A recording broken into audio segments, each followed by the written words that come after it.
안녕하십니까. 오늘은 트럼프 관련돼서 긍정적인 소식을 전해드리겠습니다. 트럼프가 시리아에서 미군을 뺄 것 같습니다. 트럼프 장남이 젤렌스키를 조롱했습니다. 미국이 환상에서 벗어나서 리얼리티로 돌아올 그럴 조짐을 보이고 있습니다. 이것은 상당히 긍정적이죠. 일단 현실 위에 섰을 때 미국을 다시 건강하고 강하게 만들 수 있습니다. 먼저 보러 아이디 유권자 등록증에 대한 이야기를 드리겠습니다. 보러 아이디가 필요한 주, 필수적인 주는 트럼프가 전부 다 이겼습니다. 보러 아이디가 필요 없는 주, 민주당이 장악한 주죠. 민주당이 장악했기 때문에 보러 아이디를 필요 없도록 만들어버린 겁니다. 여긴 또 이제 민주당이 이겼습니다. 뭐 어차피 민주당이 장악한 주니까 이 카말라 해리스가 이기는 게 무슨 상관인가 뭐 이렇게 반문할 수 있습니다만, 그런데 이런 주들도 나중에 공화당 주로 바뀔 수가 있습니다. 그러나 선거 제도가 불투명하고 불공정하게 unfair하게 그대로 유지가 된다면 이 주는 영원히 민주당 주가 될 수 있습니다. 그것은 민주주의 원칙에 맞지 않죠. 어떤 주에 새로운 공화당 정치인들이 나와서 잘합니다. 그러면은 그 주가 뒤바뀔 수도 있는 겁니다. 그러나 잘못된 선거 시스템이 유지가 되면은 이것 자체가 불가능해지죠. 여기서 보러 아이디는 필수적입니다. 미국 내에는 전 세계에서 사람들이 몰려와서 살고 있습니다. 불법적으로 들어온 사람, 합법적으로 들어온 사람, 합법적으로 들어왔다고 하더라도 아직 미국 시민이 되지 못했기 때문에 투표를 할 수 없는 사람들이 있죠. 이런 사람들은 투표를 해서는 안 됩니다. 이 선거법을 위반하는 것은 펠러니 중죄입니다. 만약 투표 자격이 없는데 연방선거에 투표를 했다. 이 경우 모든 지위가 박탈되고 미국에서 추방됩니다. 그리고 미국에 일단 감옥에 갔다가 죄에 대한 대가를 치르고 그 다음에 추방이 되는 거죠. 이게 원래 미국 시스템입니다. 그래서 그렇기 때문에 과거에는 미국 시민권자가 아닌 사람들은 함부로 이렇게 투표 행위를 할 수가 없습니다. 뭐 걸리면은 그냥 이제 끝나는 겁니다. 그런데 최근에는 이제 그게 아예 바뀌어져 버렸습니다. 뭐 유권자의 권리를 보호한다. 유권자가 아니죠. 그들은 투표권이 없습니다. 뭐 한국에도 뭐 영주권자들은 뭐 로컬 선거에는 투표를 할 수 있는 것으로 알고 있습니다. 미국도 그렇습니다. 그러나 연방 선거에는 미국 시민권자만이 투표를 할 수 있어야 됩니다. 이 보러 아이디 이슈는 지금 전국적으로 확산되고 있습니다. 많은 미국 시민들이 모든 주가 이 보러 아이디를 필수적으로 해야 된다. 이렇게 주장하고 있습니다. 그리고 트럼프 대통령 측은 이 보러 아이디를 전국적으로 의무화하는 방안을 지금 강구하고 있습니다. 일단 미국 헌법의 연방 헌법에 시민권자만 투표할 수 있도록 했기 때문에 이것을 이 퍼실리테이트 하는 장치, 이것이 바로 이제 보러 아이디죠. 이것을 의무화하려고 하고 있습니다. 그런데 미국에는 이제 좀 맹점이 있습니다. 이 모든 선거, 특히 연방선거, 지방선거 다 마찬가지입니다. 각 주가 독자적으로 합니다.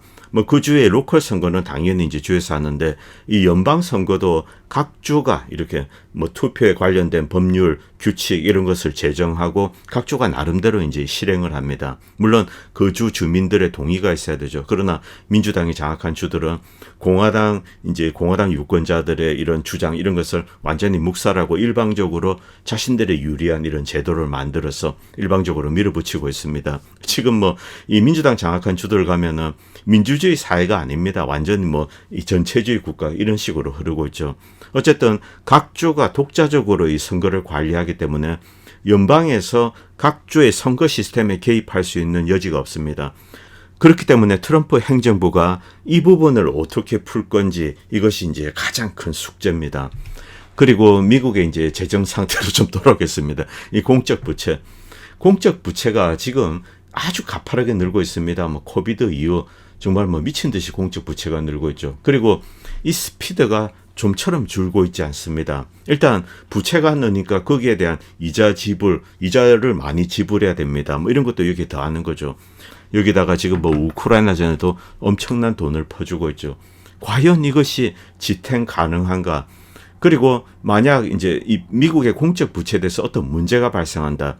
미국이 너무나 많은 빚을 진 겁니다. 그래서 이 전 세계에서 미국 국채를 사기를 꺼려 한다. 그리고 이제 어떤 충격적인 뭐 그런 블랙스완이 올 수도 있습니다. 참 걱정스러운 일이죠. 오늘은 도널드 트럼프 주니어에 대한 이야기를 드리겠습니다. 트럼프 대통령의 장남이죠. 그리고 트럼프 대통령 선거에서 가장 큰 목소리를 냈던 사람입니다. 그런데 이 트럼프의 첫 번째 임기 2016년부터 2020년까지죠. 이때는 별로 힘을 쓰지 못했습니다. 이때 힘을 쓴 사람은 사위 쿠셔너와 그리고 이제 이방카죠. 자, 이 사위 쿠셔너와 이방카 그 배후에는 미국의 이제 이 주시 집단이 있습니다. 이들이 뭐 전폭적으로 이 쿠슈너와 그리고 이방카를 미는 거죠. 이방카 역시 유대교로 이제 개종을 했습니다. 그리고 트럼프 역시 뭐 이들을 이제 인도스 했다라고 해야 될까요? 그래서 쿠슈너나 이방카 입에서 나오는 것, 이것이 트럼프 정책으로 이어지는 경우가 많았습니다.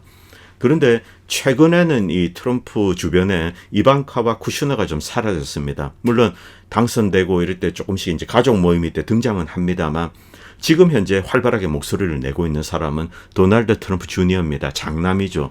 그리고 도널드 트럼프 주니어는 이 트럼프와 어떤 딜을 했다고 합니다. 그 딜의 핵심적인 내용은 자기가 거부권, 인사에 대한 거부권을 가진다는 거죠. 트럼프 대통령이 야, 이 사람 어떤가 이렇게 한번 물어보면은 이 도널드 트럼프 주니어가 이 사람 안 돼 이렇게 딱 잘라서 거절할 수 있는 거부권을 가지고 있다. 이렇게 스스로 이 트윗이나 이런 데서 이야기를 했습니다. 이 처음에 이제 초기 내각에 이 트럼프 주니어의 목소리 입김이 크게 작용할 거다 이렇게 예측할 수 있습니다. 이 어제 트윗에 이제 이런 글을 이제 이런 뭐 리트윗을 올렸습니다. 이 폼페이오 중단 운동 스탑 폼페이오입니다. 폼페이오는 대표적인 네오콘 인사죠. 지금 이 공화당원들 트럼프 지지자들이 네오콘 인사를 다시 채용하는 것, 등용하는 것 이것은 반대한다. 좀 이제 이런 여론이 일고 있습니다. 이것을 그대로 받아서 도널드 트럼프 주니어가 100% 찬성한다. 뭐 이 폼페이오 같은 네오콘 인사들 이들이 트럼프 내각에 들어오지 못하게 하겠다. 미국의 그리고 세계의 재앙만 가져왔다. 미국이 우선이다. 미국의 국익을 생각해야 된다. 이제 전쟁 기계들은 밀어내자. 이런 트윗 상당히 강한 논조로 쓰여진 겁니다. 여기에 100% 어그리한다. 이렇게 리트윗을 달았습니다. 이것은 상당히 놀라운 일입니다. 이 트럼프 주니어가 네오콘 세력에 대해서 명백한 거부감을 가지고 있고 비토를 행사하겠다. 이것을 적극적으로 드러낸 겁니다. 이 트럼프 주니어는 아버지 내각을 돕고 있으며 정권 이양 과정에 적극적으로 참여할 것이라고 이야기를 했습니다. TV 나와서도 이야기를 했습니다. 그리고 2기 행정부에서 임명되는 사람들 여기에 대해서 자신은 거부권을 가지고 있다. 이렇게 이야기를 했습니다. 후보군들 중에 야, 이 사람은 톡식이야. 그래서 딱 잘라서 거절하겠다. 그러면 아버지가 받아들인다. 이런 이야기를 거침없이 팍스TV나 이런 데 나와서 이제 했습니다. 그렇기 때문에 도널드 트럼프 주니어의 아이디어, 생각 이것이 초기 내각에 적극적으로 반영될 거다. 이렇게 추정할 수 있습니다. 이 도널드 트럼프 주변에 있는 인사들, RFK 주니어 그리고 털시 가바 이런 사람들은 이 네오콘을 반대하면서 미국을 평화적인 궤도로 올려놓고 그리고 미국을 건강하게 만드는 작업 이것을 먼저 해야 된다고 주장하는 사람들입니다. 그리고 털시 게버 의원 같은 사람은 시리아에서 미군은 철수해야 된다 이런 아이디어를 오래전부터 이야기했습니다. 자, 그리고 도널드 트럼프 주니어가 이 젤렌스키를 조롱했습니다. 어떤 영상을 이렇게 이제 인스타그램에 올린 거죠. 그런데 이 영상의 내용이 이 젤렌스키 너에게 이제 줄 돈은 뭐 38일치만 남아있어. 38일이 지나면은 너에게 한 푼도 줄 수 없다. 이런 젤렌스키를 조롱하는 영상을 직접 이 돈 주니어가 인스타그램에 올렸습니다. 여기에 대해서 네오콘 인사들은 격분하는 거죠. 야, 이 대통령 장남이 우리가 지금 돕고 있는 우크라이나 그리고 젤렌스키 대통령을 모욕했다. 이렇게 격분을 하고 있습니다. 자, 여기에 대해서 이제 블랙 인 더 엠파이어 볼티모어에 사시는 이라크 참전 흑인 용사시죠. 자, 이분이 이런 글을 달았습니다. 나는 바란다. 이 트럼프가 네오콘의 환상에서 벗어나기를 바란다. 천문학적인 이 국민의 혈세를 지금 헛된 데 뿌리고 있습니다. 그리고 세계를 파괴해왔죠. 자, 이제 우크라이나 전쟁도 중단시켜야 된다. 미국 내 어떤 특정 집단이 있습니다. 이들은 지오폴리티컬 지정학적인 목표를 가지고 있습니다. 그런데 이 자들은 우크라이나 국민들이나 미국 국민들이나 이들에 대해서 아무것도 개의치 않는다는 거죠. 이들의 이익, 이들의 이해 이런 거는 신경 쓰지 않는다는 겁니다. 그들 개인적인 이익을 위해서 지정학적인 구도를 만드는 거죠. 우크라이나를 러시아를 찌르는 폭탄으로 가공해서 전쟁을 빠바방 일으키고 그리고 이제 전쟁을 지속시키는 겁니다. 이것은 우크라이나, 미국, 러시아 모두에게도 안 좋은 거죠. 자, 그리고 후티가 뭐 이 공격을 중단했다. 이것은 뜬금없는 소리입니다. 후티는 계속 자, 이스라엘로 가는 이런 이제 화물선을 공격을 하고 있습니다. 미국과 서구 세력들 그리고 주변 국가들은 후티를 저지를 하지 못하고 있습니다. 자, 이 정밀 유도 무기, ISR 능력, 이것이 세계의 어떤 지정학적인 전장, 배틀필드를 바꾸고 있다. 이것이 이번 후티에서 입증이 되는 거죠. 그리고 미국의 이제 군 관련된 인사들도 TV에 나와서 솔직하게 이야기합니다. 미국은 후티를 상대할 준비도 되어 있지 않다는 거죠. 예멘은 땅덩어리가 큰 나라입니다. 뭐 이제 사우디아라비아보다는 작습니다만 이 큰 나라입니다. 그리고 이제 산악지대로 이렇게 되어 있습니다. 어디서 게릴라들이 튀어나와서 자, 탄도 미사일을 쏘는지 이런 것을 탐지를 할 수가 없다는 거죠. MQ-9을 보냈는데 지금까지 어떻게 됐습니까? 11대가 떨어졌습니다. 예멘 후티에 의해서 떨어졌습니다. 이 정찰도 불가능해, 탐지도 불가능해. 그냥 갑자기 대한미사일이 날아오는 거죠. 미국은 여기에 대해서 대응할 수 없다고 솔직하게 시인을 하는 거죠. 이번 후티 개입은 자, 이 ISR과 정밀 유도 무기 이것이 보편화되면은 이 전 세계가 어떻게 바뀔 수 있는가 그것을 적나라하게 드러내주고 있습니다. 뭐 항모든 이지스함이든 이렇게 보내봐야 어디서 뭐가 날라올지 모른다는 거죠. 미국 펜타곤 역시 상당히 골치 아픈 상황에 빠져 있음은 틀림이 없습니다.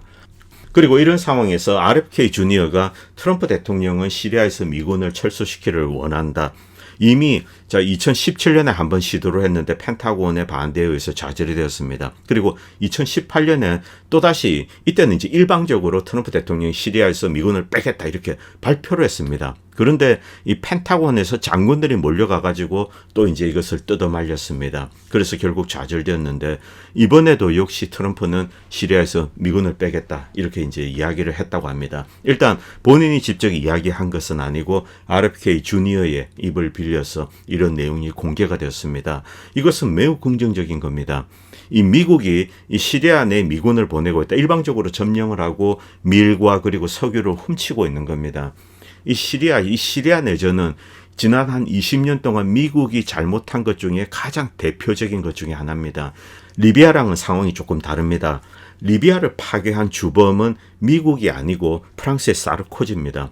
이 사르코지가 이 리비아의 카다피가 이탈리아와 에너지 딜을 하고 자, 그리고 아프리카 공통화폐를 만들려고 했죠. 그런데 이것은 CFA 프랑, 자, 프랑스가 통제하는 이제 서아프리카, 북아프리카에 통용되는 CFA 프랑, 여기에 직격탄을 가하게 됩니다. 그래서 사르코지가 주도적으로 리비아를 파괴하고 그리고 이제 미국은 여기에 뭐 오케이 사인을 보낸 거죠. 결국 이 카다피를 제거했습니다만 리비아는 생지옥으로 변했습니다. 여기서 시리아로 돌아와서 시리아 파괴 주범은 미국입니다. 오바마와 그리고 존 캐리죠. 이 둘이 시리아 파괴 공작을 벌였던 겁니다. 자신들이 원하는 대로 아사드가 움직이지 않자 아사드 제거하기로 결심을 한 거죠. 그리고 시리아 내전을 일으켰습니다. 자, 그런데 트럼프는 구체적인 내용을 어느 정도 알고 있었던 것 같습니다. 이 2016년 선거 유세 때, 야, 아이시스 만든 놈은 오바마야. 뭐 이런 식으로 이제 직설적으로 이야기를 했죠. 그런데 들어와서, 자, 그런데 오바마가 했던 것을 그대로 이어받았습니다. 물론 빼려고 노력을 했습니다만 즉각적인 반발에 부딪혔죠. 뭐 어제도 말씀드렸지만 네오콘 세력들이 주변에 포진하고 있고 또 트럼프는 그들의 도움으로 대통령이 된 것도 사실입니다.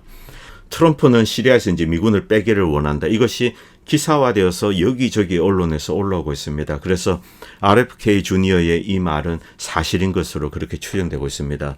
당장 빼야죠. 이 시리아 내에 미군이 있다는 것 자체가 미국의 치부, 미국의 추악한 개입, 이것을 그냥 이제 이 세계인들에게 각인을 시키는 겁니다. 지금이라도 빨리 빼고 시리아가 정상화될 수 있도록 협력을 해야 됩니다. 시리아만 빼서는 안 되죠. 그리고 이라크 역시 빼야 되는 거죠. 자, 이라크 행정부, 이라크 국민들 모두 미군이 나가기를 원하고 있습니다. 이제 더 이상 버틸 명분이 없습니다. 그리고 미국은 이라크에서 떠나겠다라고 수차례 반복해서 약속을 했습니다. 그런데 그냥 뭐 뭉개고 있는 거죠. 아프가니스탄과 비슷한 상황입니다. 그리고 테헤란 대학의 이제 마란디 교수가 여기에 대해서 이제 한마디 했습니다. 이 RFK 주니어에 따르면은 트럼프는 시리아에서 이제 미군을 철수할 예정이다. 그런데 이 케네디가 언급하지 않은 점은 트럼프가 처음으로 시리아 유전을 불법적으로 점거하기 위해서 미군을 파견한 사람이다. 이것은 맞습니다. 이제 미군을 보내서 유전지대를 장악한 것, 이것을 명령한 것은 트럼프 행정부입니다. 그런데 저는 트럼프를 비판하기는 좀 그렇다고 생각합니다. 왜냐하면 네오콘들이 당시 이 안보 그리고 국방 관련된 것을 완전히 쥐고 있습니다. 그래서 펜타곤과 이제 미국의 네오콘 세력이 그들의 아젠다대로 이제 미군을 보냈다. 저는 이렇게 해석하고 있습니다. 미국 연방 대통령의 권한이 생각보다 작습니다. 자, 당시만 해도 트럼프는 여러 가지 이제 궁지에 몰린 상황이죠. 특히 러시안 게이트 때문에 그렇습니다. 그러나 이제는 더 이상 미룰 수 없습니다. 지금이라도 빼야 됩니다. 제가 이제 저작권 때문에 영상을 틀어드릴 수가 없는데 이것은 헤즈볼라 측에서 로켓포를 쏘는 겁니다. 이스라엘의 이제 북부에 있는 군사 지역에 이렇게 갈릴리 지역인데 여기에 떨어지는 영상입니다. 이 로켓을 막기 위해서 어떠한 대공 미사일도 날라오지 않습니다. 헤즈볼라가 쏜 로켓 한 20-30발이 되는데 그것이 그대로 이 군 기지 쪽으로 떨어지고 있습니다. 그리고 이후에 어떻게 되었는가 이런 장면들 이런 것이 조금 올라오고 있는데 이게 정확하게 확인이 되지 않았기 때문에 제가 그냥 그런 것은 생략하겠습니다. 여기서 중요한 것은 헤즈볼라가 쏜 로켓이 그대로 다 떨어지고 있고 이스라엘은 이것을 막아낼 대공 미사일을 쏘지 못했다는 겁니다. 이 뜻은 이스라엘의 대공 역량도 지금 이제 바닥에 접근했다는 거죠. 미국이 빨리 이제 아이언돔 미사일이나 이런 것을 만들어서 공급을 해야 되는데 미국의 미사일 생산량은 제한되어 있습니다.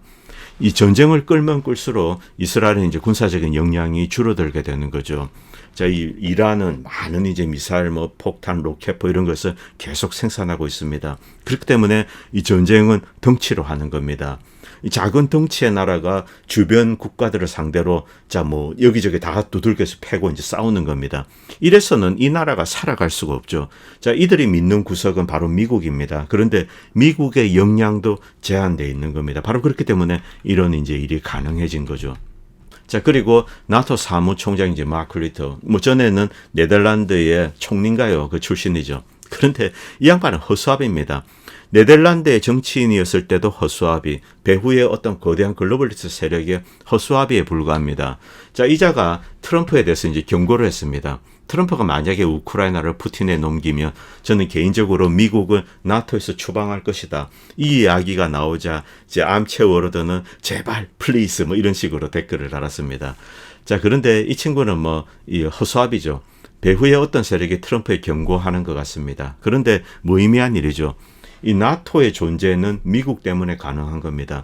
미국이 빠지면 나토는 페이퍼 타이거에 불과하죠. 그런데 이 나토와 미국의 갈등 여러 가지 요인들이 있습니다.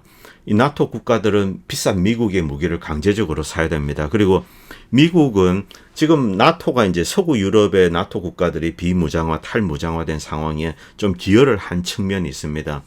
그들로 하여금 미국 무기를 강매하고 그들 내부에 스스로 무기를 만드는 능력, 이것을 확보하는데 미국이 좀 이렇게 견제를 한 거죠. 너희들은 미국 무기를 사야 돼. 대신에 미국이 이제 서유럽을 지켜준다. 이런 딜이었습니다. 그런데 여기에 대해서 당연히 이 서유럽 국가들은 불만을 가지고 있죠. 어쨌든 미국과 나토의 갈등이 좀 심해질 것 같습니다.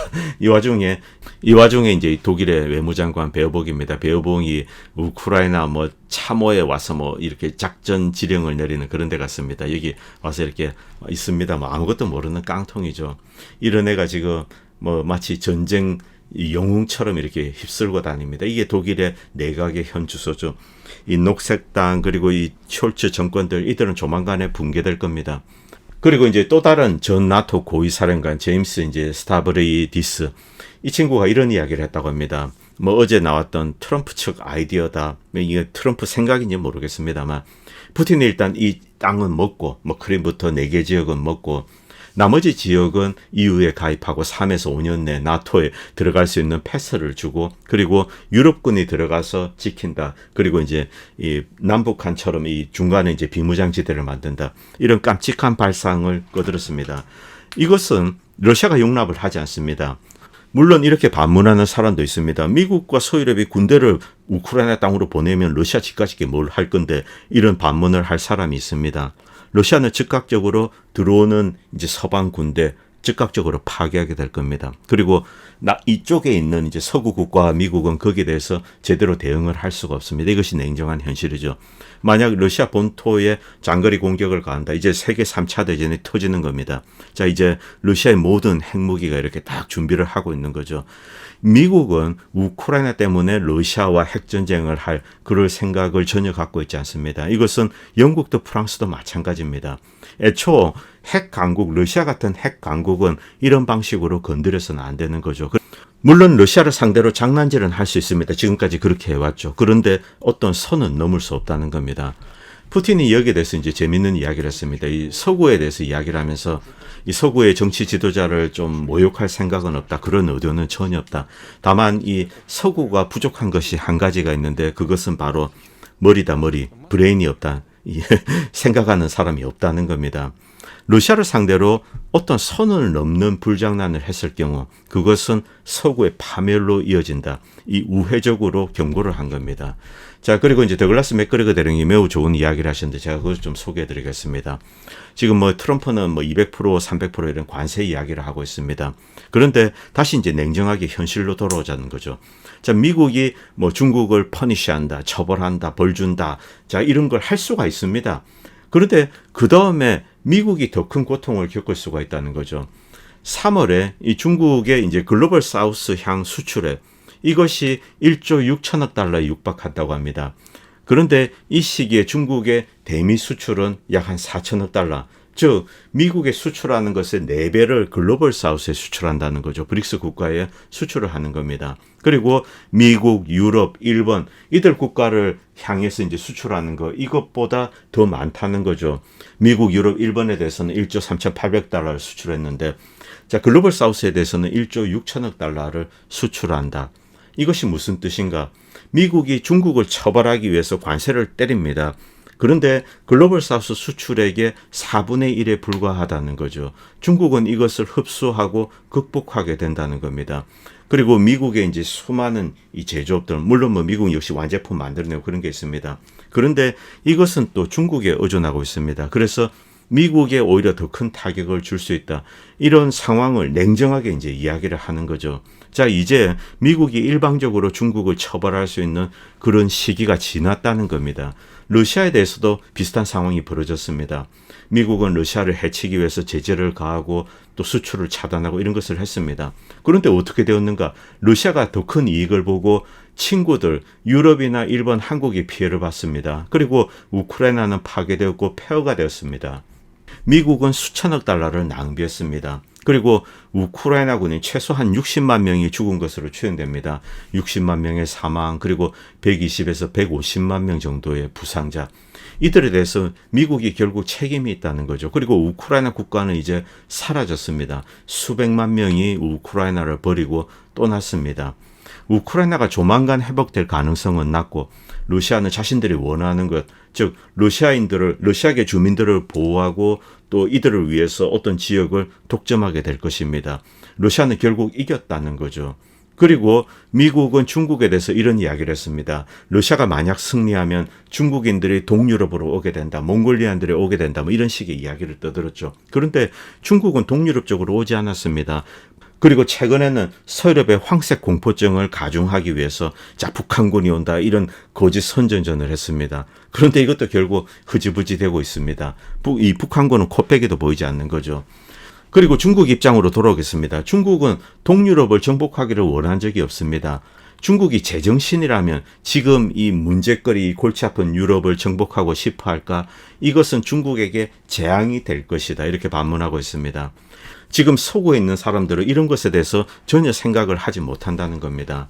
자, 이 오늘날 우리가 이제 중국과 러시아에 가하고 싶은 것, 고통과 괴로움을 가하고 싶었습니다. 그래서 이제 제재를 가했죠. 그런데 우리가 예상했던 것과 정반대의 일이 일어났습니다.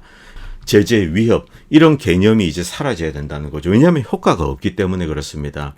만약 과거 1990년대, 2000년대 이때 중국에 제재를 가했다면 이것은 잘 먹혔을 겁니다만 지금은 그렇지가 않다는 거죠. 자, 이제 정상적인 경제 논리로 돌아와야 된다는 겁니다. 어떻게 하면 미국을 다시 부활시킬 수 있는가? 건강하게 만들고 강한 나라로 만들 수 있는가? 일단 가장 중요한 것은 경제입니다. 자, 미국 경제를 살리기 위해서는 자, 미국의 재정 문제 그리고 교역 문제, 자, 정상적인 프로세스로 돌아와야 된다는 거죠. 여기에 뭐 제재 뭐 이런 것을 해봐야 미국이 더 큰 피해를 볼 가능성이 높다는 겁니다.